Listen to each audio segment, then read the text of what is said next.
শব্দটা শুনলে অনেকে রাজনীতি মনে করে। এটা শুধু রাজনীতি না, এটা আখিরাতের সাথে জড়িত বিষয়। কারণ মানুষকে মরণের পরে আল্লাহ যখন বিচারের জন্য ডাকবেন, তখন একা ডাকবেন না, ডাকবেন নেতা সহ। ইয়াউমা নাদউ কুল্লা উনাসিন বিইমামিহিম। সূরা বানী ইসরাঈলের ৭২ নম্বর আয়াতের প্রথম অংশে আছে, আল্লাহ পাক বলেন কিয়ামতে প্রতিটি মানুষকে আমি আল্লাহ আমার সামনে বিচার করার জন্য ডাকবো তার নেতার সাথে। বগুড়াবাসী, আগে নেতা, পেছনে কর্মী। আপনার বিবেকে কি বলে বলেন তো?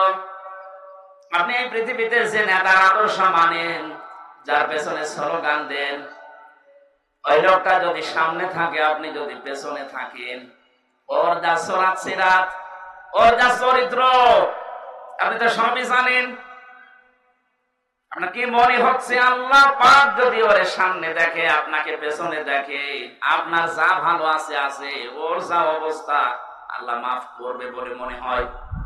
ওরে দেখে তো আল্লাহ রাগ হয়ে যাবে। অনেকে মনে করে যে আমি তো নামাজ পড়ি, রোজা রাখি, আমার দাড়ি আছে, পাগড়ি আছে, জোব্বা আছে, আমি নবীর মিলাদ পড়ি, হজ করি, আসলাম, আমার বউ পর্দায় থাকে, এরপর আল্লাহ জাহান্নামে দেবে। কেন দেবে একটু শোনেন।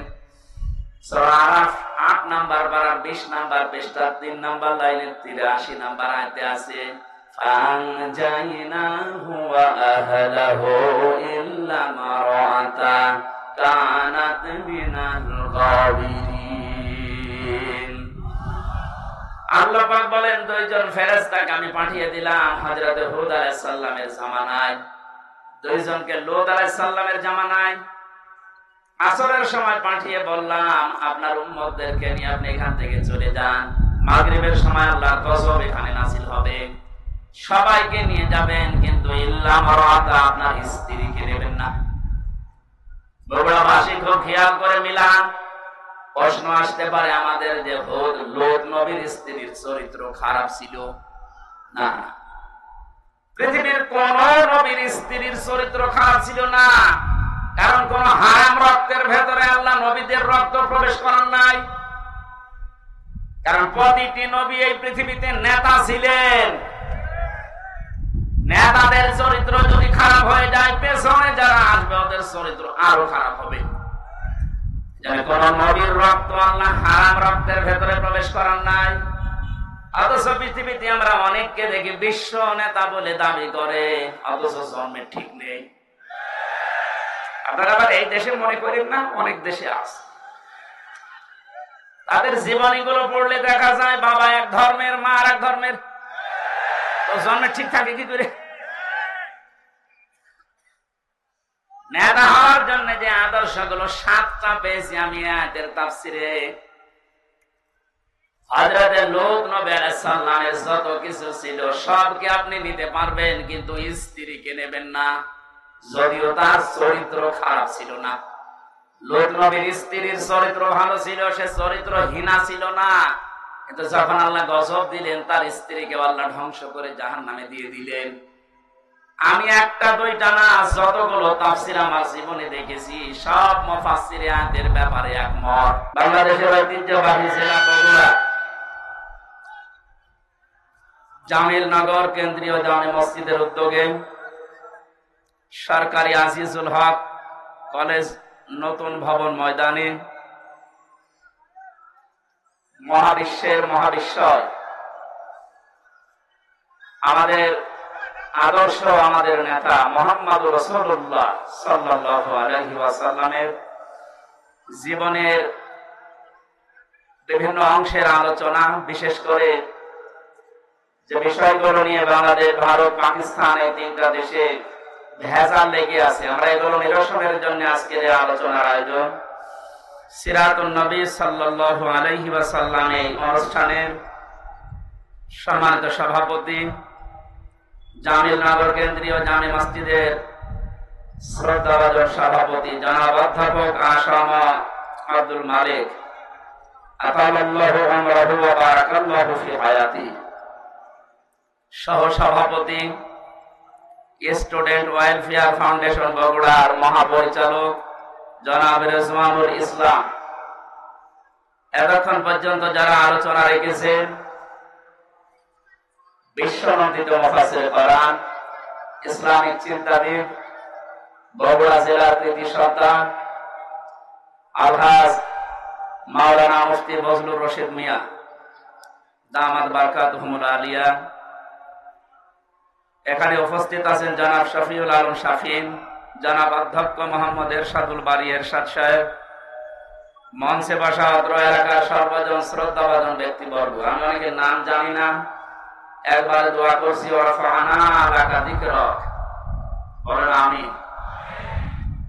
সামনে বসা এই দুর্যোগ মুহূর্তে নিচে কাদা এবং ভেজা, উপরে বৃষ্টি হচ্ছে, এই কঠিন পরিস্থিতিতে নবীদের সিরাত শোনার জন্য যারা এত পাগল, আমার মন ডেকে বলছে বিশ্ব নবী যদি এখন বাংলাদেশে আসতেন, আমার মনে হয় বগুড়ার এই যুব সমাজ হযরতে তালহার মতো জীবন দিয়ে হলেও পাহারা দিতে। এই দৃশ্যটা আল্লাহ যেন আরশ থেকে দেখে এ জেলার মানুষদেরকে বিশ্ব নবীর আশেক হিসাবে কবুল করে। দল, মত, জাতি, বর্ণ, ধর্ম নির্বিশেষে মুহাম্মদ রাসূলুল্লাহ সবার জন্য রহমত ছিলেন। সেই হিসাবে তার আদর্শ, তার জীবনী শোনার জন্য সবাইকে আমরা আহ্বান জানিয়েছি। যারা এসেছে এই মানুষগুলোকে নিয়ে আমাদের মালিকের দরবারে শুকরিয়া জানাচ্ছি, আলহামদুলিল্লাহ। বাংলাদেশ দ্বিতীয়বার স্বাধীন হওয়ার পরে আমরা শুনছিলাম ঘোষকের মুখ থেকে বৈষম্য বিরোধী ছাত্র আন্দোলনে যারা জীবন দিয়েছে, আপনাদের এই পাশের বিভাগ রংপুর, এটা তো রাজশাহী বিভাগের ভেতর, পাশের বিভাগ রংপুরের কৃতি সন্তান, বীর সন্তান শহীদ আবু সাইদ। কিছুদিন আমি আগে গিয়েছিলাম তার কবরে। তার বাবা বলছিল যে ছোটবেলা থেকে প্রতিবাদী, মুসলমানদের এইটাই হওয়া উচিত। আমরা তো বিড়ালের জাতি না, আমরা সিংহের জাতি, আমরা প্রতিবাদী। প্রতিবাদ বন্ধ হয়ে গিয়েছিল, এই জন্য 15 বছরে জালেমরা যা ইচ্ছা তাই করেছে। প্রতিবাদ আমাদের অব্যাহত থাকবে। শহীদ আবু সাইদ মীর মুগ্ধর মতো কেউ যেন আর কিয়ামতের আগে বাংলার চেয়ারে কোন জালেম বসতে না পারে ইনশাআল্লাহ। এত আরামের জিনিস ছেড়ে দেওয়ার পরে অনেকের মাথা খারাপ হয়ে গেছে, আমরা দেখতে পাচ্ছি। এক লোক ঊর্ধ্বশ্বাসে দৌড়াচ্ছিল, ছেলের সাথে দেখা রাস্তায় ডাক দিয়ে বলছে, আব্বা তুমি কোথায় যাও? বলে ওই ভাই চুপ কর। ভাই মানে বাড়িতে যে বলছে, আম্মা আমি আর দুনিয়ায় বাঁচবো না। কেন? আব্বা আমাকে রাস্তায় মানুষের সামনে ভাই বলে ডাক দিয়েছে। মহিলা বলছে, কি এত বড় ক্ষমতা তোর বাবার? ও বাড়িতে আসো। বাড়িতে আসার পরে জিজ্ঞাসা করছে, ওগো তুমি নাকি রাস্তায় লোকের সামনে ছেলেকে ভাই বলে ফেলেছো? ওরে মা, গরু হারালে এরকম হয়। 50-60 হাজার টাকার একটা গরু হারিয়ে গেলে যদি অবস্থা হয়, এরকম একটা অবৈধ রাষ্ট্র হারিয়ে গেলে কি অবস্থা হয় টের পাচ্ছেন না? মাথা এখনো ঠিক হয়নি। এই জন্য গতকালকেও বলেছে আমি পদত্যাগ করিনি। পদত্যাগ করিনি এই ভিডিও কি বানানো নাকি? রাষ্ট্রপতি নিজেই বলছে উনি আমার কাছে পদত্যাগ পত্র জমা দিয়ে গেছে, আর আপনি বলছেন করেননি। এত লোভ আপনার ক্ষমতার। বোঝা যাচ্ছে গরু হারালে মানুষের মাথা যেমন খারাপ হয়ে যায়, আপনারও মনে হয় খারাপ হয়ে গেছে। এই জন্য ওনার ছেলে পরশুদিন স্ট্যাটাস দিয়েছে, আমার মার মাথা খারাপ, ওনার কথা আপনারা কিছু মনে করবেন না। তার আগের দিনে স্ট্যাটাস দিয়েছে, জয় সাহেব দেশের মানুষ আমার মাকে কুকুরের মতো তাড়িয়ে দিয়েছে। কি সুন্দর সুন্দর স্ট্যাটাস, সুবহানাল্লাহ বলে। সুতরাং শোকে দুঃখে যারা উল্টাপাল্টা বকছেন, জালেমদের দোসর এখনো যারা এদেশে ছড়িয়ে ছিটিয়ে আছে, তাদেরকে সাহস জোগাতে অনেকে বসে চট করে ঢুকে পড়বো, আসেন।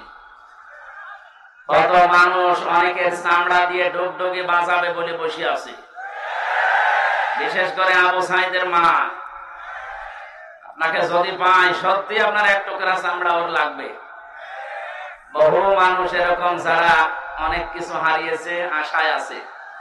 আমরা দেখতে পাচ্ছি এদেশের অনেকে এখন একটু সুর লাগিয়েছে যে ওনাদেরকে সামনে আনতে দিন। এটা কিন্তু একটা টোপ, হইলেও আপনি টোপ গিলবেন না। যদি বাইরে আসেন, এই যে জনপ্রশাসন মন্ত্রণালয়ের যিনি কালকে ধরা পড়েছে, ও মনে করেছিল যে সব সহজ হয়ে যাচ্ছে, যেই বের হয়েছে দরবেশের মতো ধরা পড়েছে। আশা করছি আপনি ভুল করবেন না। কোরআনে কারিমের এই অনুষ্ঠানে যেহেতু নবীর জীবনী শোনার জন্য আমরা এসেছি, এই পৃথিবীতে শ্রেষ্ঠ অনুষ্ঠান দুইটা, কোরআনের আলোচনা আর নবীজির আদর্শের আলোচনা। এর উপরে দুনিয়ার কোন উত্তম আদর্শ, উত্তম আলোচনার অনুষ্ঠান নেই। এটা এখন ইবাদত চলছে, যে ইবাদতে কষ্ট বেশি হয় ওই ইবাদতে সওয়াব বেশি হয়। এখানে যেহেতু দুইটা অবস্থা, নিচে ভেজা উপরে বৃষ্টি পড়ছে, কঠিন অবস্থায় যারা আসলাম বলেন আলহামদুলিল্লাহ। দরুদ আর সালাম পড়ছি আমাদের নবী মুহাম্মদ রাসূলুল্লাহ সাল্লাল্লাহু আলাইহি ওয়াসাল্লামের প্রতি। অবস্থা ভালো না, এজন্য আমি খুব তাড়াতাড়ি করছি। কোরআনে কারিমের 6666 আয়াত থেকে মাত্র দুইটা আয়াত পড়েছি। সূরা কাসাসের 5 নাম্বার আয়াত, সূরা আহজাবের 21 নাম্বার আয়াত। আমরা দুইটা আয়াত থেকে, বিশেষ করে যেহেতু এটা সিরাতুন নবী সাল্লাল্লাহু আলাইহি ওয়াসাল্লাম মাহফিল, সেই হিসাবে সূরা আহজাবের 21 নাম্বার আয়াতটা বেছে নিচ্ছি। সূরা কাসাসের যে সুসংবাদটা, এটা আপনাদেরকে শোনাতে চাই। আল্লাহ পাক বলেন, অনুরিদু আন নামুন্না আলাল্লাযীনা ইসতাযিফু ফিল আরদি ওয়া নাজআলাহুম আইম্মাতাও ওয়া নাজআলাহুমুল ওয়ারিসিন। এই পৃথিবীর ময়দানে ফেরাউন চেয়েছিল যতগুলো দল আছে কাউকে কিছু বলবো না, শুধুমাত্র মুসা আলাইহিস সালামের যে অনুসারী যে দল, এই দলকে আমি ধ্বংস করে দেব। হাজার হাজার বছর আগে ফেরাউন বুঝতে পেরেছিল এদেশে যেহেতু দল বিদলে বহু মানুষ বিভক্ত হয়ে আছে, কোন দলের দ্বারা তার ক্ষতি হওয়ার সম্ভাবনা নেই। একটা দলের দ্বারা তার ক্ষতি হওয়া, তার রাজত্ব, তার সিয়ার চলে যাওয়ার সম্ভাবনা আছে, সেটা মুসা নবীর দল। এখানে ওর বড় টার্গেট ছিল এই দলটাকে। হাজার হাজার বছর পর 2009 সাল থেকে 24 সাল পর্যন্ত পৃথিবীতে লেডি ফেরাউন যারা এসেছে, তার ভেতরে অন্যতম আমরা অনেককে পেয়েছি। তারাও বুঝে ফেলেছে এদেশে হাজারো দল আছে, কারো দ্বারা সিয়ারের ক্ষতি হওয়ার সম্ভাবনা নেই। একটা দলের দ্বারা এদেশের সিয়ার নড়ে যাওয়ার সম্ভাবনা আছে। সে দলের ভেতরে আমরা 4টা জিনিস পেয়েছি। কোন দল যদি কেউ গঠন করে, সূরা আলে ইমরানের ভেতরে 4টা বিষয় আল্লাহ জানিয়েছেন। 104 নাম্বার আয়াত। দল করতে আমরা জানি 4টা জিনিস লাগে। 1 নাম্বারে নেতা লাগে। কি লাগে? নেতা ছাড়া দল হয়? কোরআনে কারিমের জন্য বিশ্ব নবীকে আল্লাহ হে নেতা এই শব্দ বলে ডাক দিয়েছেন। ইয়াসিন।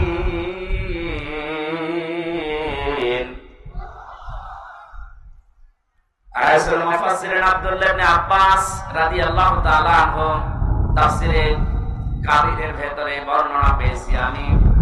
ইয়া মানে হে, সিন মানে সাজ্জেদ। সিন শব্দের তিনি 5টা ব্যাখ্যা দিয়েছেন। আয়াতুল মুফাসসিরিন নবীজির আপন চাচাতো ভাই আব্দুল্লাহ ইবনে আব্বাস তিনি বলেন, সিন মানে সাজ্জেদুল আলামিন, সিন মানে সাজ্জেদুল বাশার, সিন মানে সাজ্জেদুল কাওনাইন, সিন মানে সাজ্জেদুল আম্বিয়া, সিন মানে সাজ্জেদুল মুরসালিন। আলামিন দিলেন কেন? শুধুমাত্র এই জগতে না, যত জগৎ আল্লাহ বানিয়েছে, যত গ্রহ উপগ্রহ আছে, যেখানে আপনি বাস করেন না কেন, আপনাকে মুহাম্মদুর রাসূলুল্লাহকে নেতা মানা লাগবে। নেতা এই শব্দটা শুনলে অনেকে রাজনীতি মনে করে। এটা শুধু রাজনীতি না, এটা আখিরাতের সাথে জড়িত বিষয়। কারণ মানুষকে মরণের পরে আল্লাহ যখন বিচারের জন্য ডাকবেন, তখন একা ডাকবেন না, ডাকবেন নেতা সহ। ইয়াউমা নাদউ কুল্লা উনাসিন বিইমামিহিম ইসরায়েলের 72 নম্বর আয়াতের প্রথম অংশে আছে, আল্লাহ পাক বলেন কিয়ামতে প্রতিটি মানুষকে আমি আল্লাহ আমার সামনে বিচার করার জন্য ডাকবো তার নেতার সাথে। বগুড়াবাসী, আগে নেতা পেছনে কর্মী। আপনার বিবেকে কি বলে বলেন তো? আপনি এই পৃথিবীতে যে নেতার আদর্শ মানেন, যার পেছনে স্লোগান দেন, ওই লোকটা যদি সামনে থাকে, আপনি যদি পেছনে থাকেন, ওর যা সরাত সিরাত, ওর যা চরিত্র, আপনি তো সবই জানেন। আপনার কি মনে হচ্ছে আল্লাহ পাক যদি ওর সামনে দেখে, আপনাকে পেছনে দেখে, আপনার যা ভালো আছে আছে, ওর যা অবস্থা, আল্লাহ মাফ করবে বলে মনে হয়? ওরে দেখে তো আল্লাহ রাগ হয়ে যাবে। অনেকে মনে করে যে আমি তো নামাজ পড়ি, রোজা রাখি, আমার দাড়ি আছে, পাগড়ি আছে, জোব্বা আছে, আমি নবীর মিলাদ পড়ি, হজ করি, আসলাম, আমার বউ পর্দায় থাকে, এরপর আল্লাহ জাহান্নামে দেবে। কেন দেবে একটু শোনেন। সূরা আরাফ 8 নাম্বার পারার 20 নাম্বার পৃষ্ঠার 3 নাম্বার লাইনের 83 নাম্বার আয়াতে আছে, ফানজাইনাহু ওয়া আহলাহু ইল্লা মারাতা কানাত মিনাল গাবিরিন। আল্লাহ পাক বলেন, দুইজন ফেরেশতাকে আমি পাঠিয়ে দিলাম হযরত হুদ আলাইহিস সালামের জামানায়, দুইজনকে লূত আলাইহিস সালামের জামানায় আসরের সময় পাঠিয়ে বললাম আপনার উম্মতদেরকে নিয়ে আপনি এখান থেকে চলে যান। মাগরিবের সময় আল্লাহর গজব এখানে নাযিল হবে, সবাইকে নিয়ে যাবেন, কিন্তু ইল্লা মারাতা, আপনার স্ত্রীকে নেবেন না। বগুড়াবাসী খুব খেয়াল করে মিলান। প্রশ্ন আসতে পারে আমাদের যে হুদ লূত নবীর স্ত্রীর চরিত্র খারাপ ছিল? না, পৃথিবীর কোন নবীর স্ত্রীর চরিত্র খারাপ ছিল না। কারণ কোন হারাম রক্তের ভেতরে আল্লাহ নবীদের রক্ত প্রবেশ করার নাই। কারণ প্রতিটি নবী এই পৃথিবীতে নেতা ছিলেন। নেতাদের চরিত্র যদি খারাপ হয়ে যায়, পেছনে যারা আসবে ওদের চরিত্র আরো খারাপ হবে। কোন নবীর রক্ত আল্লাহ হারাম রক্তের ভেতরে প্রবেশ করার নাই। অথচ পৃথিবীতে আমরা অনেককে দেখি বিশ্ব নেতা বলে দাবি করে, অথচ জন্মের ঠিক নেই। আপনারা আবার এই দেশে মনে করেন না, অনেক দেশে আছে। তাদের জীবনীগুলো পড়লে দেখা যায় বাবা এক ধর্মের, মা আর এক ধর্মের, তো জন্মের ঠিক থাকে কি করে? নেতা হওয়ার জন্য যে আদর্শগুলো 7টা পেয়েছি আমি আয়াতের তাফসিরে। হযরত লূত নবী আলাইহিস সালামের যত কিছু ছিল সবকে আপনি নিতে পারবেন, কিন্তু স্ত্রীকে নেবেন না, যদিও তার চরিত্র খারাপ ছিল না। লূত নবীর স্ত্রীর চরিত্র ভালো ছিল, সে চরিত্রহীনা ছিল না। কিন্তু যখন আল্লাহ গজব দিলেন, তার স্ত্রীকে আল্লাহ ধ্বংস করে জাহান্নামে দিয়ে দিলেন। আমি একটা দুইটা না, যতগুলো তাফসীর আমার জীবনে দেখেছি, সব মুফাসসির আয়াতের ব্যাপারে একমত।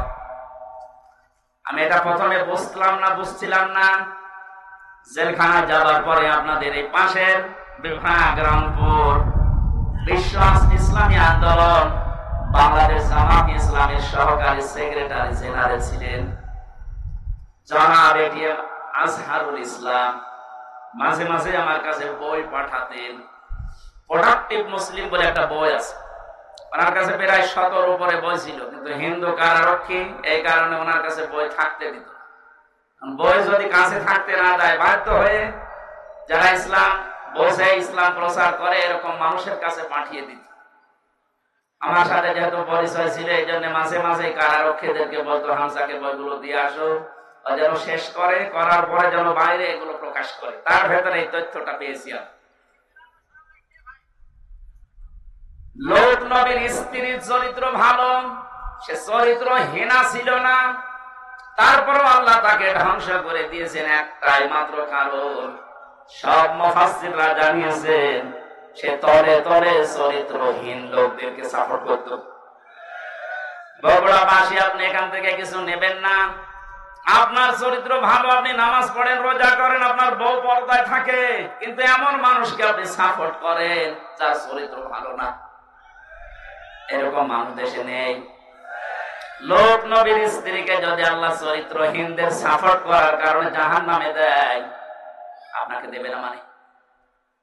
এখানে যার পেছনে থাকবেন খুব খেয়াল করে, এটা দুনিয়ার বিষয় হলে আল্লাহর কসম আমি বলতাম না, এটা সম্পর্ক আখিরাতের সাথে।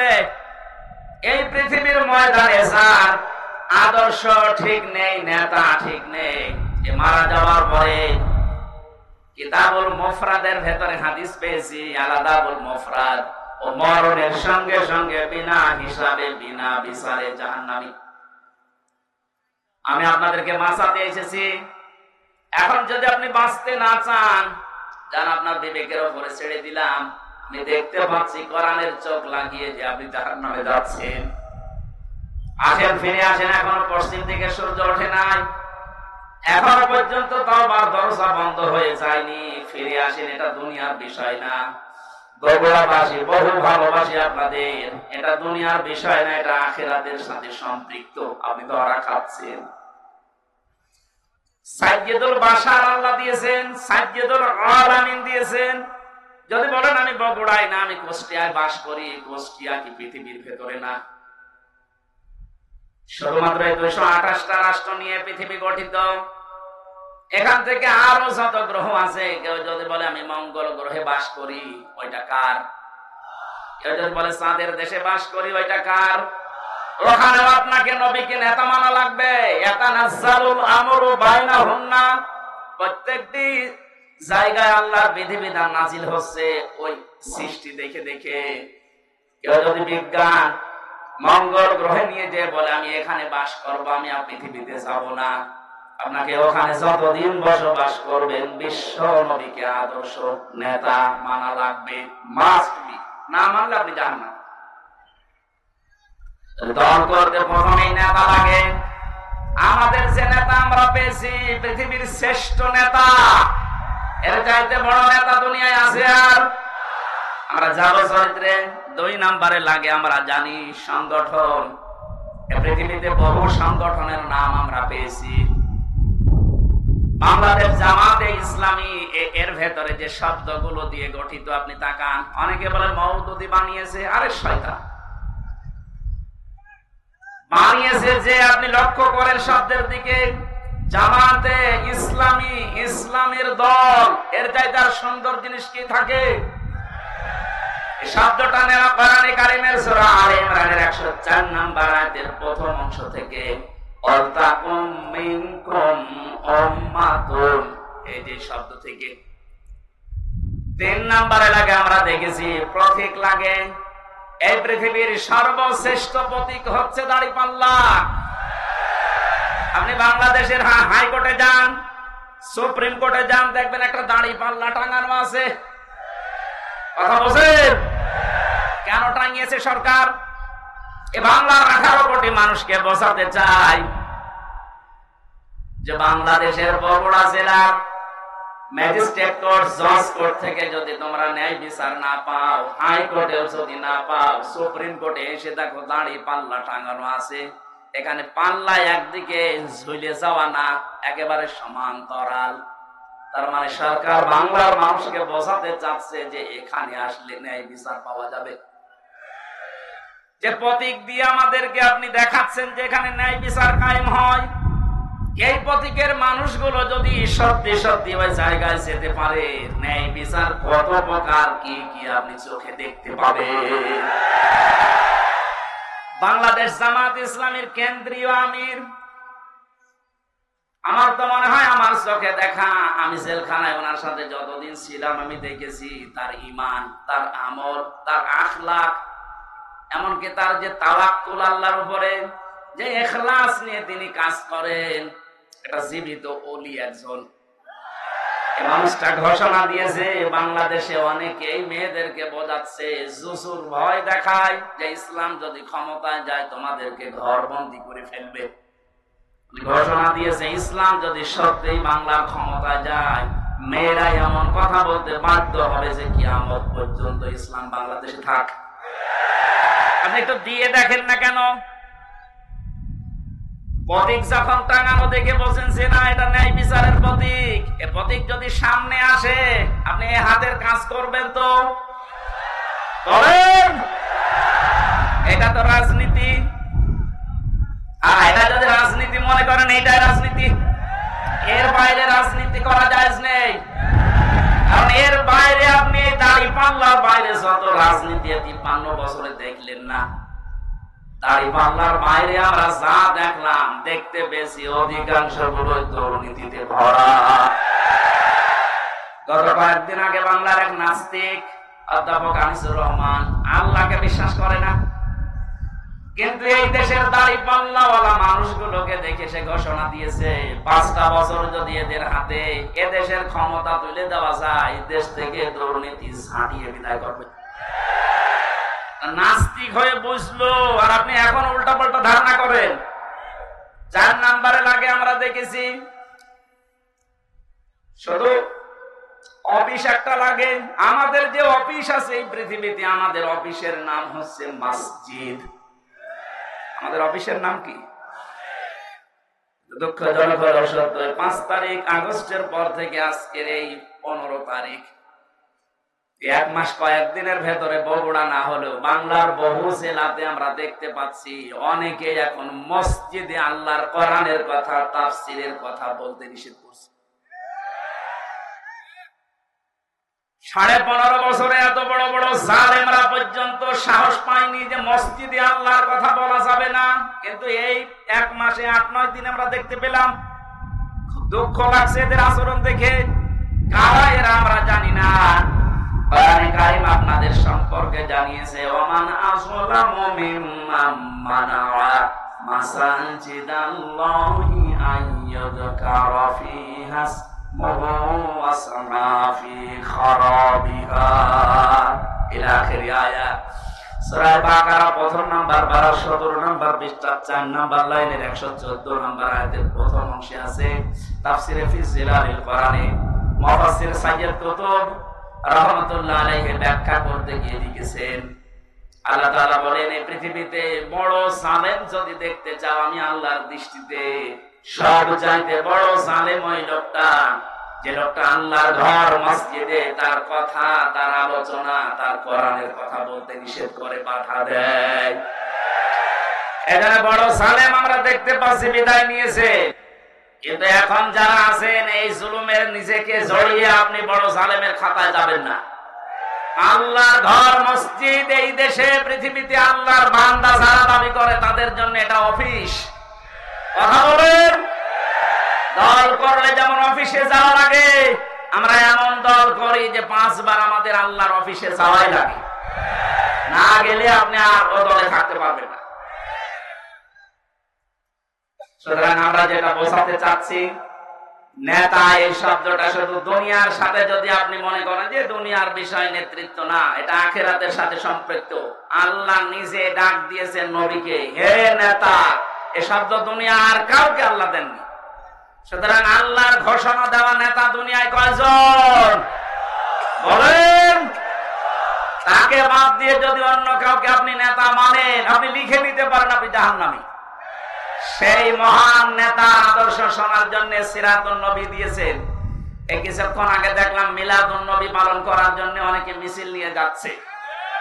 আমি মিলাদুন নবীর বিরুদ্ধে না, কিন্তু শুধু মিলাদ নিয়ে কেউ যদি আনন্দে থাকেন, নবীর সিরাত আর আদর্শ আপনার কাছে যদি মুখ্য না হয়, আপনিও নবীর চাচা আবু তালেব আর আবু লাহাবের মতো জাহান্নামে যাবেন। নবীর চাচা আবু তালেব, আবু লাহাব বিশ্ব নবীকে ভালোবেসেছে কম না। তারা নবীর মিলাদে খুশি ছিল। মিলাদ মানে জন্ম, মিলাদ মানে কি? এত বেশি খুশি হয়েছে আবু লাহাব, নিজের 2 আঙ্গুল দিয়ে যে মহিলা এসেছিল সুয়াইবিয়া, তাকে আযাব করে দিয়েছে। যা আবু তালেবের জীবনী পড়েন, নিজের সন্তান আলীকে কাছে রাখতো না, হাদিসা মুহাম্মদ রাসূলুল্লাহকে বুকে নিয়ে ঘুমাতো। এত বেশি ভালোবাসা দিয়েছিল এই 2 চাচা খালি নবীর জন্মে। কিন্তু নবীজি যখন বললেন, ইয়া আম্মি আবি তালিব, লা ইলাহা ইল্লাল্লাহ হাজ্জুল লাকা ইনদাল্লাহি ইয়াউমাল কিয়ামাহ, রাওয়াহুল বুখারী। ও চাচা, জোরে বলা লাগবে না, শুধু আমার কানের কাছে মুখটা নিয়ে আসতে গিয়ে বলেন, লা ইলাহা ইল্লাল্লাহ মুহাম্মাদুর রাসূলুল্লাহ বলার দরকার নাই। আমি সাক্ষী থাকি, কিয়ামতের দিন আপনাকে আমি আল্লাহর কাছে ঝগড়া করে জান্নাতি দিয়ে দেব। পাশে দাঁড়িয়েছিল আবু সেহেল আর আবু লাহাব। আবু সুফিয়ান ডাক দিয়ে বলে, নেতা পড়বা, এতদিন বাপদাদার ধর্ম অনুসরণ করলে এখন ভাতিসারে নতুন ধর্ম অনুসরণ করে গ্রহণ করে কলঙ্কিত হবা। মানুষ তোমাকে কাপুরুষ বলবে, ভীরু বলবে, বদনাম হবে তোমার। আবু তালেব ওই দিন বলেছিল, মুহাম্মদ ভাতিজা আমার, আমি তোমাকে ভালোবাসি, তোমার জন্মের পর থেকে আমি খুশি, কিন্তু তোমার এই আদর্শটা আমি মানতে পারলাম না, তুমি আমাকে মাফ করে দিও। মাফ করার মালিক কি নবীজি না আল্লাহ? আরো জোরে বলেন। আমি সংক্ষেপ করছি এই কারণে দুইজন চাচার জীবনী আমি পুরা পড়েছি। নবীর জন্মে এত খুশি যারা ছিল, দেখলেন নাকি বললাম, কিন্তু দুইজনই জাহান্নামী। দুইজনে কি বলেন বলেন? একজনের পায়ের নিচে শুধু একটু ফিতা লাগিয়ে দেবে জাহান্নামের, মাথার মগজ পর্যন্ত টকবক করে ফুটতেই থাকবে। আবু লাহাব জাহান্নামী, এটা আল্লাহ কোরআনে কারিমে সূরা লাহাব তার নামে নাজিল করে জানিয়েছেন, সায়াসলা নারন যাতা লাহাব। বলেন নাউযুবিল্লাহ। বগুড়াবাসী সিস্টেম অপর পৃষ্ঠায় দেখুন, আরো দুইজন চাচার নাম আমরা জানি, একজন হযরতে আমির হামজা আর একজন হযরতে আব্বাস রাদিয়াল্লাহু তাআলা আনহুমা। এই দুইজন চাচা শুধু নবীর জন্মের সময় খুশি ছিল তা না, ওরা নবীর আদর্শ পেয়েও খুশি ছিল। একজন চাচা হযরতে আব্বাস নবীর আদর্শ পেয়ে খুশি, তার প্রমাণ তার মুখের কথা, মান যাকা তামাল ঈমান মান রাদিয়া বিল্লাহি রাব্বা ওয়া বিল ইসলামি দীনা ওয়া বি মুহাম্মাদির রাসূলিল্লাহ সাল্লাল্লাহু আলাইহি ওয়াসাল্লাম নাবিয়্যান ওয়া রাসূলা। রাহু মুসলিম। হযরত আব্বাস বলেন, কেউ যদি ঈমানের স্বাদ পেতে চায়, সে যেন আল্লাহকে রব পেয়ে খুশি থাকে, ইসলামকে জীবন ব্যবস্থা পেয়ে খুশি থাকে, আর মুহাম্মাদুর রাসূলুল্লাহকে নবী এবং রাসূল স্বীকার করে খুশি থাকে। তিনি যে রাসূলের আদর্শ পেয়ে খুশি ছিলেন, এই কথাই তার প্রমাণ।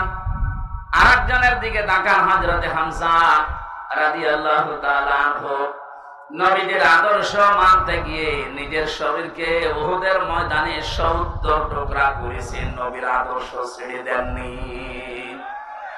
তার জীবনী পড়তে গিয়ে পেয়েছি, হযরতে হামজাকে ওরা এত টুকরা করেছিল, লজ্জাস্থান পর্যন্ত কেটে বাঁধিয়ে দিয়েছে। শেষ পর্যন্ত বিভিন্ন জায়গায় পাহাড়ে লতা পাতা দিয়ে নবীজি তার লাশটা যখন ঢাকলেন, মাথা থেকে পা পর্যন্ত তার নিজের পাগড়ি দিয়ে ঢেকে দিলেন, পাহাড়ের লতা পাতা দিয়ে পায়ের শেষ অংশে ঢেকে দিলেন। ডাক দিয়ে বললেন, রব্বুল আলামিন, আমার এই চাচা হামজার উপরে আমি এ পর্যন্ত খুশি আছি, কি আমার মালিক তোমাকে বলছে তুমি আমার চাচা হামজার উপরে খুশি হয়ে যাও। বগুড়াবাসী, আগে দুইজন চাচাও তো আদর করেছে, মহব্বত দেখিয়েছে, ভালোবেসেছে, কিন্তু জন্মে কথা বলেন না কেন? ওই দুইজন চাচার শুধু মহব্বত ছিল, ভালোবাসা ছিল, আদর ছিল, জন্মে মিলাদে, কিন্তু আদর্শ মানতে তারা নারাজ। এই দুইজন চাচা জন্মেও খুশি, আদর্শ পেয়ে খুশি, তাদের জন্য নবীজির বক্তব্য দেখে, হে আমার মালিক, আমার চাচা হামজার উপরে আমি এ পর্যন্ত খুশি আছি, তোমাকে বলছি তুমি আমার মালিক হিসাবে আমার চাচার উপরে খুশি হয়ে যাও। নবীজি যদি কথা বলে কারোর পক্ষে আল্লাহ খুশি না হয়ে পারবে? বুঝতে পারলাম চারজনের জীবনী পড়ে দুইজনে শুধু মিলাদ নিয়ে খুশি, জাহান্নামী। দুইজনে মিলাদেও খুশি, সিরাতেও খুশি, এজন্য দুইজনে জান্নাতি। আশা করছি আমার কথা অর্থ বুঝেছেন। এবার আসেন, কেন বিশ্ব নবী মুহাম্মদ রাসূলুল্লাহকে এই পৃথিবীর ময়দানে আদর্শ হিসাবে মেনে নেওয়া লাগবে। আমি ২৭টা কারণ পেয়েছি কোরআন আর সিরাতের কিতাবে। একটা একটা করে যে কয়টা বলা যায় দেখে। রব্বুল আলামিন বলেন, লাকাদ কানা লাকুম ফি রাসূলিল্লাহি উসওয়াতুন হাসানাহ ইলা আখির আয়াত। অবশ্যই আমি তোমাদের জন্য মহত্তম আদর্শ লুকিয়ে রেখেছি আমার রাসূলের জীবনে। আমার এখানে দুইটা প্রশ্ন। আল্লাহ পাক বিশ্বনবী মুহাম্মদ রাসূলুল্লাহর নাম জানতেন না। কথা বলেন না কেন? ওনার নাম যে মুহাম্মদ, এই শব্দটা আল্লাহ জানতেন না, ফি রাসূলুল্লাহ দিলেন কেন? আমাদের আদর্শ মানা রাখবে মুহাম্মদ ইবনে আব্দুল্লাহকে না রাসূলুল্লাহকে। এবার আমার প্রশ্ন, উনি রাসূল হয়েছিলেন কি জন্মেই? বলুন। উনি পৃথিবীর সর্বপ্রথম নবী, শেষ নবী, এ কথা আমরাও মানি, কিন্তু ঘোষণা দেওয়া হিসাবে উনি কিন্তু 40 বছরে নবুয়ত পেয়ে ঘোষণা হয়েছে। কোরআন আরব জাহানে 40 বছরের আগ পর্যন্ত কেউ নাকি নবী বলতো না, বলতো মুহাম্মদ ইবনে আব্দুল্লাহ। বল, উনি রাসূলুল্লাহ হয়েছেন, নবী হয়েছেন কত বছর বয়সে? আরো জোরে। এর আগে কোরআন আরব জাহানে ওনাকে নাম দিয়েছিল মুহাম্মদ ইবনে আব্দুল্লাহ আস-সাদিক আল-আমিন। আজ বাংলাদেশ সহ বিশ্বের বহু জায়গায় আমরা দেখতে পাচ্ছি অনেকে বলছে আমরা নবীওয়ালা কাজ করি। এই কথাটা প্রতারণা। আপনি করছেন নবীওয়ালা কাজ না, আপনি করছেন মুহাম্মদ ইবনে আব্দুল্লাহর কাজ। কারণ মুহাম্মদ ইবনে আব্দুল্লাহ 17 বছর বয়সে হিলফুল ফজল শান্তির সংঘ গঠন করার মাধ্যমে ভালো ভালো কাজের আঞ্জাম দিয়েছিলেন। কথা বলেন না কেন?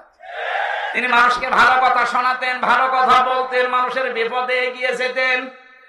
এই কাজগুলো করেননি? সিরাত ইবনে হিশাম দেখেন, কাজগুলো তিনি করেছিলেন। কি বুঝলেন এখানে? আপনিও যে কাজগুলো করেন এগুলো কিন্তু মুহাম্মদ ইবনে আব্দুল্লাহর কাজ। আর রাসূলুল্লাহর কাজ কি? তিনি যেই দিন রাসূল হচ্ছেন তার মানে 40 বছর বয়সে, ওই দিনই জিবরাইল তাকে বলেছিল ইকরা। তিনি বলেছিলেন মা নাবিল বারি, আমি পড়তে পারি না। 3 বার বলার পরও যখন বললেন আমি পড়বো না, পড়তে পারি না, এত ধরে চাপ দিয়েছিলেন। 4র্থ বার তিনি বললেন ইকরা বিসমি রাব্বিকাল্লাযী খালাক। নবীজি জিবরাইলের সঙ্গে সঙ্গে 5টা আয়াত পড়েছিলেন। প্রশ্ন আসতে পারে প্রথম 3 বার পড়লেন না কেন? জবাব হচ্ছে 3 বার জিবরাইল শুধু ইকরা পড়েছিলেন, যে পড়ো পড়ো। নবীজি প্রশ্ন করলেন ভাই জিবরাইল আমি পড়বো কি? বারবার যে আমাকে পড়তে বলেন, আমি কি পড়বো? যখনই বলেছে বিসমি রাব্বিকা, রবের নামে পড়ো, তখন আমি আর থামি নাই, আরম্ভ করেছি। কিয়ামত পর্যন্ত আমার উম্মত যারা আসবে তাদেরকে শিক্ষা দিয়ে গেলাম, পড়াশোনা যদি করতে হয় রবের নামে পড়া লাগবে। এই 15.5 বছরে অনেক পড়া পরিবর্তন হয়েছে না হয়নি? ঢাকা বিশ্ববিদ্যালয় থেকে ইকরা বিসমি রাব্বিকাল্লাযী খালাক এই মনোগ্রাম বাদ দিয়েছে। কবি নজরুল ইসলাম কলেজ থেকে ইসলাম বাদ দিয়েছে। ইসলামী বিশ্ববিদ্যালয় কুষ্টিয়া রব্বি জিদনি ইলমা এইটাও বাদ দিয়েছে। যত জায়গায় যত কিছু বাদ হয়েছে 15.5 বছরে, নবীর উম্মতেরা এখন যেহেতু দায়িত্ব পাচ্ছে, আহ্বান জানাবো এগুলো সব যেন ফিরিয়ে নিয়ে আসা হয়। কারণ রব ছাড়া আমরা পড়তে চাই না। রবের নাম বাদ দিয়ে যে পড়া হয় ওটা পড়া না। এক কথা বুঝতেছে? এখন প্রশ্ন আসতে পারে অন্যান্য দেশ এত উন্নতি করে, তারা কি রবের নামে পড়ে? উন্নতি হয়েছে কিন্তু অবনতিও আছে। আমি সিঙ্গাপুর, মালয়েশিয়া সহ কতগুলো দেশ ঘুরে আসলাম, ওদের যে চরিত্র আমি দেখে এসেছি। বাকি যে দেশগুলোর নাম বললাম না, ফ্রি সেক্সের দেশ, লেখাপড়া ওরা আমাদের সাথে কম করে নাই। রাস্তার ধারে দাঁড়িয়ে মা বাবার সামনে জেনা করছে, এ কি মানুষ না কুত্তা? হ্যাঁ বলেন। রবের নামে যদি আপনি পড়াতে পারতেন, এখানে মা বাবা আর বড় ভাই যারা আছেন দায়িত্বে, আমি আপনাকে গ্যারান্টি দিচ্ছি 3টা বছর আপনি কোরআনের শিক্ষা যেখানে দেওয়া হয়, এই তালিমুল কোরআন অথবা যে ক্যাডেট মাদ্রাসা চাই বলেন, এখান থেকে 3টা বছর পড়িয়ে নেন। বাকি ওকে ডাক্তার বানাবেন, ইঞ্জিনিয়ার বানাবেন। জনাব শাহাবুদ্দিন সাহেব ওনার ছেলেকে বানিয়েছে ইঞ্জিনিয়ার, আর একটা ইবনে সিনা। এইরকম আপনি তুলে দেন, কোনো অসুবিধা নেই। 3টা বছর কোরআনের শিক্ষা দিয়ে দেন, দুইটা গ্যারান্টি আপনাকে আমি দিলাম, জীবনে এই ছেলে কোনোদিন নেশা করবে না। যদি শয়তানের ধাক্কায় পড়ে কোনোদিন করেও ফিরে আসবে, কারণ ওই নূর আছে ভেতরে। 2 নম্বরে জীবনেও কোনোদিন আপনাকে বৃদ্ধাশ্রমে দেবে না। আশা করছি আপনি কাজে লাগাবেন। নবী মুহাম্মদুর রাসূলুল্লাহ বললেন, জিবরাইল পড়তে বললে কি পড়বো, সেই বলেছে রবের নাম, উনি পড়া আরম্ভ করেছেন। আজকে আমাদের দেশে শুরু হবে সিরাতুন নবীর আসল, যে আমরা রব ছাড়া অন্যের নামে পড়তে চাই না। আগে বাবার নামে পড়া আরম্ভ করেছিল, কিসের বাবা? আমরা পড়তে চাই কার নামে বলেন? ফিরে আসলেন ওখান থেকে, ডাক দিয়ে বললেন, জাম্মেলুনি জাম্মেলুনি ইয়া খাদিজা, আমি ভয় পেয়েছি, আমাকে জড়িয়ে দাও কম্বল দিয়ে। হযরতে খাদিজা বলেছিলেন, স্বামী আল্লাহি কাল্লা, 2 বার কসম দিলেন, আল্লাহি আল্লাহর কসম, কাল্লা কখনো না, লা ইখজিকাল্লাহু আবাদান। এতটুকু শব্দের ভেতরে খাদিজা 3 বার আল্লাহর নাম বলেছেন, অথচ তিনি তখনও মুসলমান হননি। একটা মুসলিম কসম দেওয়ার সময় একটা বাক্যে 3 বার আল্লাহর নামের ঘোষণা দেয়, আর দেশে হাজারো মুসলমান আমরা দেখি কসম দেওয়ার সময় কসম দিয়েছে বাবার নামে। তাও জীবিত বাবা হলে হয়, কবে মরে গেছে সে বাবার নামে। এখান থেকে একটা মাসলা বের হয়, কসম দেওয়ার জন্য আল্লাহ বাদে কারো নামে কসম দেওয়া জায়েজ নেই, হারাম। সুতরাং আল্লাহ বাদে কারো নামে আর কসম দেবেন বলেন? বিশ্বনবী এসে 5টা কথা শুনলেন খাদিজার কাছে। প্রথম নম্বরে বলেছিলেন, স্বামী আমার ভয় পাবেন না, আল্লাহ কখনো আপনাকে অপমান অপদস্থ ভয় দেখাতে পারে না, কারণ আপনি আত্মীয়তার সম্পর্ক ঠিক রাখেন। ও বাংলার মুসলমানেরা, যারা রক্তের সম্পর্কগুলো ঠিক রাখে, আত্মীয়তার সম্পর্কগুলো জুড়ে রাখে, তাদেরকে আল্লাহ পাক নির্ভয় করে দেয়। পৃথিবীর কেউ তাদেরকে ভয় দেখাতে পারে না। আর আমরা দেখি এগুলো যারা ঠিক রাখে না, তাদের মনের ভেতরে হাজারো অজানা ভয়। জেলে যাওয়ার আগে একবার মাহফিল থেকে আসার সময় পুলিশ গাড়ি থামিয়ে আমার বসে, হুজুর বুকে ফু দিয়ে দেন। কেন? দায়িত্ব পালন করতে গিয়ে দেখি হঠাৎ তাল গাছের ভেতরে কি যেন গড়ে উঠলো, আমি ভয় পেয়েছি। তুই তো ভয় পাবি, আর মানুষকে ঠেকায়, আর মানুষের অধিকার নষ্ট করে, হক নষ্ট করে, উল্টা পাল্টা টাকা কামাই করে। যারা মানুষের অধিকার নষ্ট করে না, হক নষ্ট করে না, রক্তের সম্পর্ক ঠিক রাখে, তাদের ভেতর থেকে আল্লাহ অজানা ভয়গুলো দূর করে দেয়। মেয়েরা যারা এসেছেন, সম্মানিতা মা বোনেরা, হাদিস বলছে, কোন মেয়ে লোক যদি চায় যে আমার স্বামী বেশি দিন বেশি থাক, আমার স্বামীর হায়াত বেড়ে যাক, তার সম্পদ বেড়ে যাক, তার সম্মান বেড়ে যাক, সে যেন স্বামীকে বারবার তাকিদ দেয়, স্বামী তুমি যা করো করো, কিন্তু সম্পর্কগুলো ঠিক রাখো। তোমার মায়ের সাথে, বাবার সাথে, বোনের সাথে, ভাইয়ের সাথে, ফুফুর সাথে, চাচার সাথে, আমার গুলো যদি নাও করো, অন্তত এইগুলো সম্পর্ক ঠিক রাখো। কিন্তু 100টার 98টা পরিবার আজ বাংলাদেশে বড় কারণে আমরা এই রক্তের সম্পর্কগুলো ঠিক রাখতে পারি না। কারা কারা পারছেন না হাত তোলেন তো। আমার মনে হয় ওয়াজ করা ঠিক হইল না।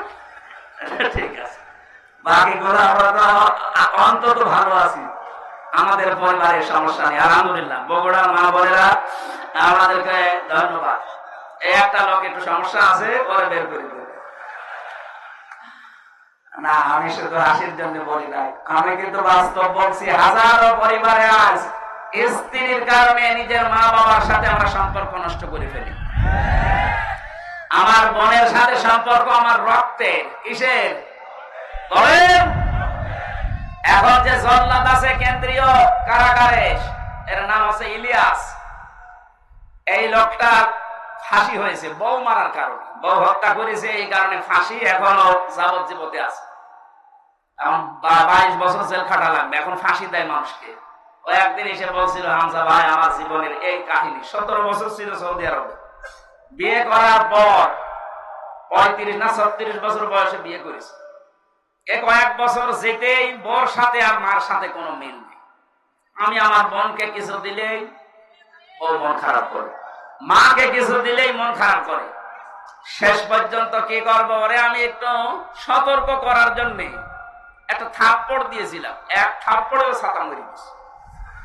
এখন আমার এই যে জেল, 22টা বছর জেলে থাকা লাগবে। 30 বছর জেল হয়েছিল, আমি কাজকর্ম করি এই কারণে আমার 22 বছর। বলেন একটা লোক ওইদিকে গেল 34-35 বছর, এদিকে 22 বছর, ওর জীবনে আর কি থাকবে বের হলে? ওকে খুব বড় অপরাধ করে গিয়েছে ছেলে।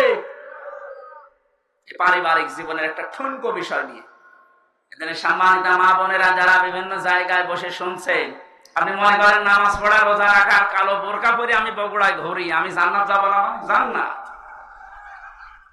আপনার কারণে আপনার এই স্বামী তার মা বাবার সাথে, তার বোনের সাথে, ভাইয়ের সাথে সম্পর্ক ঠিক রাখতে পারে না। আমি কি বেশি বলে ফেললাম? বগুড়ার মনে হয় এখনো শুরু হয়নি, এগুলো কুষ্টিয়া চলছে।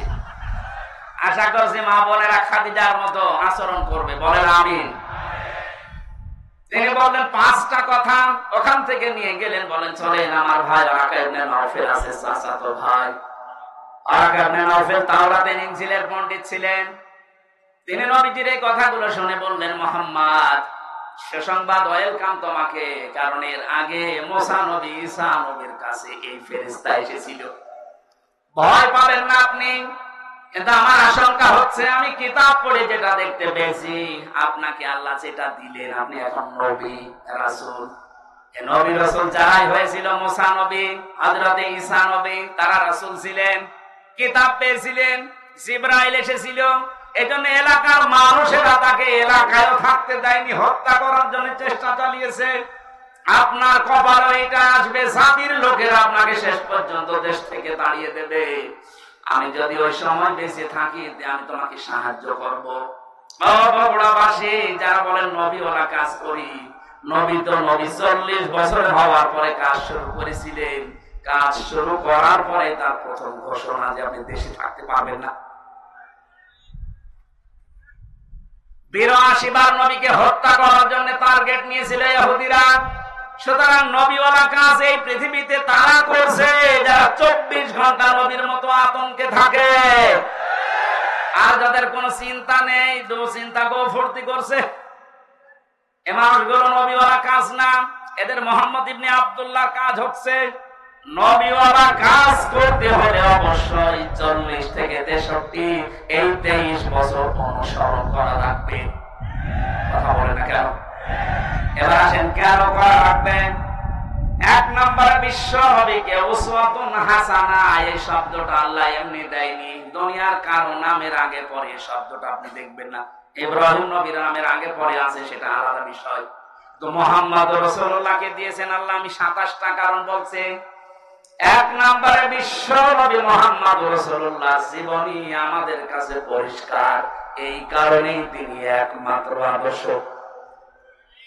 দুনিয়ায় যার অনুসরণ আপনি করেন, কেউ বুকে হাত দিয়ে বলতে পারবেন না যে দেশে বঙ্গবন্ধু, জিয়াউর রহমান, মতিয়ার রহমান নিজামী, চারমোনাই পীর, যারা জয়দলে আছেন, কেউ গ্যারান্টি দিতে পারবেন না যে আমার নেতা চরিত্র 100% পরিষ্কার। পারবেন না।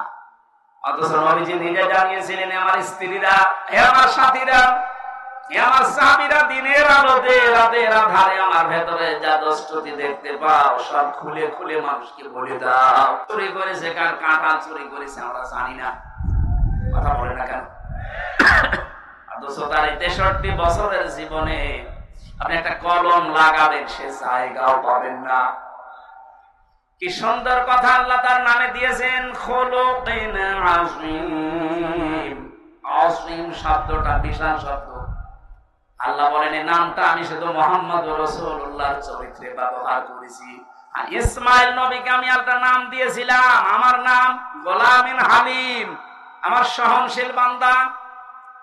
ইসহাক নবীকে আমি একটা নাম দিয়েছিলাম গোলামিন আলিম, আমার জ্ঞানী বান্দা। মুহাম্মদ রাসূলুল্লাহকে যে নাম দিয়েছি এটা খুলুকিন আযীম, আমার মহান চরিত্রের বান্দা। কিয়ামত পর্যন্ত মানুষ কুল কিনারা পাবে না এর আদর্শ অনুসরণ করে। জোরে বলেন আল্লাহু আকবার। আমি যে কথাটা এ পর্যন্ত নিয়ে আসতে চাই, দুনিয়ায় কারো জীবনী আমাদের কাছে যেহেতু পরিষ্কার না, পরিচ্ছন্ন না, এই জন্য একমাত্র আদর্শ আমরা কাউকে মানি না। আমরা মানি মাত্র মুহাম্মাদুর রাসূলুল্লাহ সাল্লাল্লাহু আলাইহি ওয়াসাল্লামকে। দ্বিতীয় নম্বরে আমি পেয়েছি বিশ্বনবী আমাদের একমাত্র আদর্শ হওয়ার কারণে পৃথিবীর যত সম্পদ আল্লাহ দিয়েছেন তিনি ছিলেন শ্রেষ্ঠ সম্পদ। কি ছিলেন? সূরা ইউনূসের ৫৮ নম্বর আয়াতে আল্লাহ তাআলা ঘোষণা দিয়েছেন, এই পৃথিবীতে যত নিয়ামত আমি তোমাদের জন্য দিয়েছি সর্বোত্তম সর্বশ্রেষ্ঠ সম্পদের নাম হচ্ছে মুহাম্মদ রাসূলুল্লাহ। ফাবিযালিকা ফালিয়াফরাহু হুয়া খায়রুম মিম্মা ইয়াজমাউন।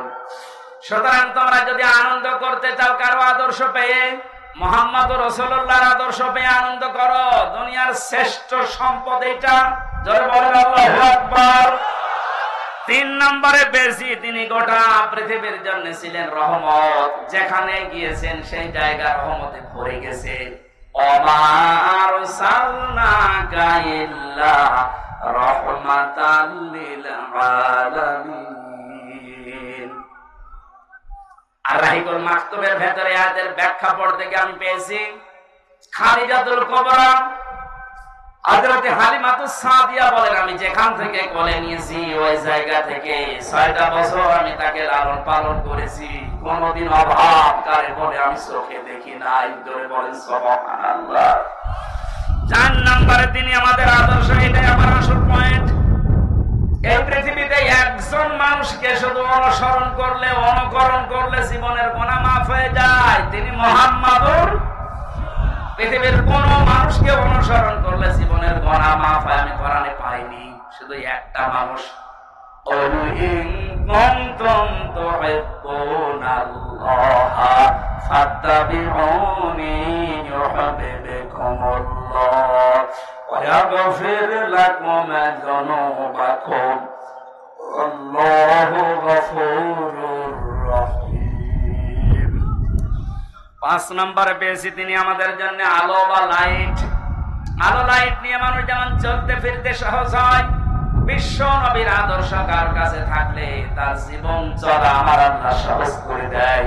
قد جاءكم من الله نور وكتاب مبين। বলেন আল্লাহু আকবার। ৬ নম্বরে পেয়েছি তিনি শুধুমাত্র আমাদের নেতা না, আদর্শ না, তিনি রাসূলদের নবীদেরও নেতা ছিলেন। আল্লাহ সূরা ইয়াসিনের ভেতরে দিয়েছেন ইন্নাকা লামিনাল মুরসালিন। জোরে বলেন আল্লাহু আকবার। ৭ নম্বরে তিনি উন্নত চরিত্রের অধিকারী ছিলেন পৃথিবীতে। ৮ নম্বরে তার বক্ষ ছিল উন্মুক্ত। নবীর উম্মত বলে আজ যারা দাবি করছে, অনেকের মন সংকীর্ণ।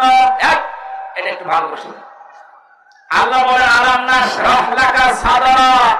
হে নবী, আপনার সিনাকে আমি উন্মুক্ত করে দেইনি, আপনার বুককে প্রসারিত করি নাই। বাংলাদেশের এখন যে অবস্থা, এখন এই আয়াতটা মেনে নেওয়া আমাদের ১০০ দরকার। আজ আমাদের অনেকের মন সংকীর্ণ, ন্যারো মাইন্ডের আমরা না। বুক উন্মুক্ত করা লাগবে, প্রশস্ত করা লাগবে বুককে মুহাম্মদুর রাসূলুল্লাহর মতো। এক কথা বলেন না কেন? এত বড় বড় অপরাধীকে যদি আল্লাহর নবী মাফ করে নিজের বুকের কাছে নিতে পারেন, যেটার আদর্শ ডাক্তার শফিকুর রহমান দেখাচ্ছে, তার মতো অত্যাচারিত নির্যাতনের শিকার তো আপনি হননি। তার ছেলে এখনো ছেলে, তার স্ত্রী অসুস্থ, তারপরে কঠিন পরিস্থিতিতে যদি তিনি উদার হয়ে সব ক্ষমা করে দিতে পারেন। আমাদের ছোটখাটো ভাইরা অনেকে ভুল করেছিল ১৫ বছরে, অনেক মানুষ তাদেরকে উল্টা পাল্টা নামে ডাকছে। আমার বিশ্ববিদ্যালয়ের বড় ভাই, এ নাটোরের সন্তান মাওলানা আব্দুল বারী রশিদি, আপনাদের বগুড়াতে এখন থাকে। ওনার জীবন চরিত্র নিয়ে অনেকে আমার কাছে মেসেজ পাঠায়, যে উনি বাতিলের সাথে হাত মিলিয়ে এই কাজ করেছিল। আরে ভাই, বাস্তবতা, স্থান, কাল, পাত্র ভেদে কাজ করা লাগে। আমাদেরকে যারা দায়িত্ব দিয়েছিল জেলখানার ভেতরে, ওরা মানুষ নামে জানোয়ার ছিল। আমরা যদি ওই আচরণ ওই সময় করতাম, তো দুনিয়ায় আর বের হতে পারতাম না, ওখানে মরা লাশে বের হতাম। এদেশে বহু জায়গা এরকম ছিল যেখানে স্থান, কাল, পাত্র ভেদে বাস্তবতার নিরিখে নেশা লেগেছিল। বাড়ি ভাই যদি ভুল করেও থাকে, উনি আল্লাহর কাছে জবাব দেবে। ওনাকে বুকে টানতে আপনার এত উল্টা পাল্টা ফতোয়া আসে কোত্থেকে? উনি বিশ্ববিদ্যালয়ের সাংস্কৃতিক সম্পাদক ছিলেন, ইসলামী ছাত্র শিবিরের। ওই পর্যায়ে না গেলে ওনার এমনি চেহারা দেখে দিয়েছিল। মানুষের মনের খবর যেহেতু আল্লাহ জানে, কি উদ্দেশ্যে কি করেছিল সেটা আল্লাহ জানে। অনেকটা মোনাজাত করেছিল, ওইটা নিয়ে আপনি ফতোয়াবাজি করেন, আপনার জীবনে ভুল নেই। এই জন্য কোন মানুষের ভেতরের অবস্থা যেহেতু জানেন না, উপরে কিছু দেখে আন্দাজে ধারণা করলে আপনার কবিরা গুনাহ হবে। আমি আশা করছি আপনার মুখ হবে উন্মুক্ত। আপনি রাসূলকে সিরাত শুনতে এসে তার আদর্শ মানার জন্য বসে আছেন, আর আপনার মন এখনো পর্যন্ত ন্যারো মাইন্ডের হয়ে বসে আছে। এখন যে অবস্থা চলছে, আমরা যদি সব একটা একটা করে মাইনাস করে দিই, এই যে 14 মানুষ এই দেশে এখনো জালেম আছে, জালেমের উত্তরসূরি। কালকে আন্তর্জাতিক রিপোর্ট পেয়েছি একটা, এদেশের 28 জন মানুষ, 100 জনের 28 জন জাতীয়তাবাদী দল বিএনপি, যেটা নাম শুনি আমরা, এনাদেরকে সাপোর্ট করছে। জালেম যারা বিদায় দিয়েছে তাদেরকে 100 জনের 14 জন এখনো এই দেশে সাপোর্টার আছে।